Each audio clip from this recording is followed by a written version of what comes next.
आप अपना भजन श्रेष्ठ रखो, आप अपना स्वभाव सुंदर बनाओ, आप अपने व्यवहार उचित रखो। संबंध स्वयं ठाकुर जी बनाए आपसे। अब जो लोग बना चुके हैं ठाकुर जी से, उनको ये काम नहीं, अब वो तो उसी में ही रहो, जो आपने मान लिया अब उसी को ही निर्वहन करो। पर जो अभी भक्ति मार्ग में नए आए हैं और अभी तक केवल नाम जप कर रहे हैं, केवल उर्दपुंड लगाते हैं, केवल गुरु आज्ञा मानते हैं, अभी संबंध कोई व्यवस्थित ठाकुर जी से नहीं कर पाए हैं, आप मत कीजिए।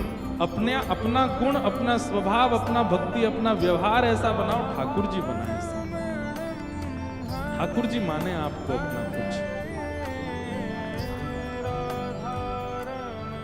आप कहेंगे आपको कैसे पता चलेगा कि ठाकुर जी आपको क्या मान चुके हैं? आपको कैसे पता चलेगा कि ठाकुर जी आपको अपना सखा मान चुके हैं? देखो, हमारे आचार्यों ने 3 प्रकार के दर्शन बताए हैं ठाकुर जी के। उसमें सबसे पहला स्वप्न दर्शन।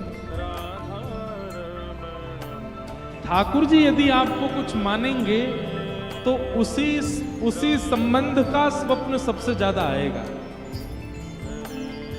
ठाकुर जी उसी संबंध में आपको स्वप्न प्रदान करेंगे।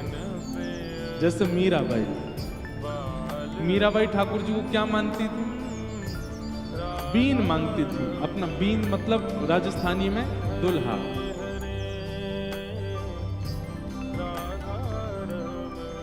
और ठाकुर जी उनके लिए दुल्हा ही बन के आते थे उनके स्वप्नों में। सहरा पहन करके आते थे, अचकन पहन करके आते थे।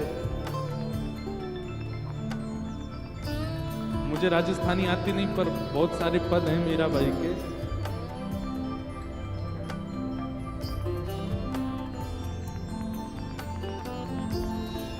मीराबाई का एक पद है, माई सपनाना वर्णा दीनानाथ, 56 कोटा जना पधारिया दुल्हो श्री ब्रजना। ठाकुर जी उनको दुल्हा के रूप में ही दिखते थे। जब भी दिखते थे सहरा पहन करके ठाकुर जी का दर्शन होता था। तो सहरा इस बात का द्योतक था कि ठाकुर जी भी मीराबाई को अपना चुके।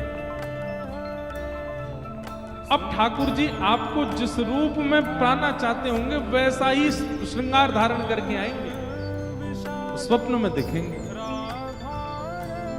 अगर आपके प्रति ठाकुर जी का मातृभाव है, पितृभाव है, तो ठाकुर जी गोपाल बन के आएंगे। ठाकुर जी का आपके प्रति सखत्व भाव है तो ठाकुर जी नटखट लीला करते हुए स्वप्न में आएंगे। कोई अपनी ऐसी लीला दिखाएंगे जिससे उनका सखत्व प्रदर्शित हो। खेलते हुए, कूदते हुए, नाचते हुए ठाकुर जी दिखेंगे। ठाकुर जी आपको प्रियतम मानते होंगे, प्रियतमा मानते होंगे। अत्यंत सुंदर श्रृंगार धारण करके, अत्यंत कोमल अपने नेत्रों से कटाक्ष बढ़ते हुए देखते हुए आपके हृदय को अपनाने का प्रयास करेंगे स्वप्न में। और कहीं आपको काल मानते होंगे तो ठाकुर जी विकराल रूप धारण करके आएंगे, डराएंगे ही स्वप्न में आके। जो तू काल रूप बन आवे, लपक गोद में धाऊं, मारा गिरधर लाल थारो नचायो नाचो, मारा नट राजा थारो नचायो नाचो। तो अब तक तो हम कहते आए कथाओं में कि आप संबंध बनाओ, पर अब हम कह रहे हैं आप तो केवल अपना स्वभाव करो, आप तो केवल अपना भजन करो, आप तो केवल गुरु आज्ञा मानो, आप तो केवल अपने आप को व्यवस्थित करो। ठाकुर जी अपने आप हायर करेंगे, आप अपने आप लेंगे आपसे संबंध। और भागवत जी के आश्रय में आ जाओ, ठाकुर जी संबंध बना लेंगे आपसे। और प्रयोजन क्या है? तापत्रयोन्मूलनम। 3 प्रकार के ताप हैं, दैविक, दैहिक, भौतिक। भगवत आश्रित होने के बाद, ठाकुर जी का आश्रय होने के बाद, कथा श्रवण के प्रति रुचि हो जाने के बाद फिर स्थिति क्या होती है? आपको कष्ट तो आएंगे पर उतना प्रभाव नहीं होगा। अभी हमारी स्थिति ऐसी है कि कुछ भी हमारे मन के प्रतिकूल होता है तो हम तुरंत विचलित हो जाते हैं।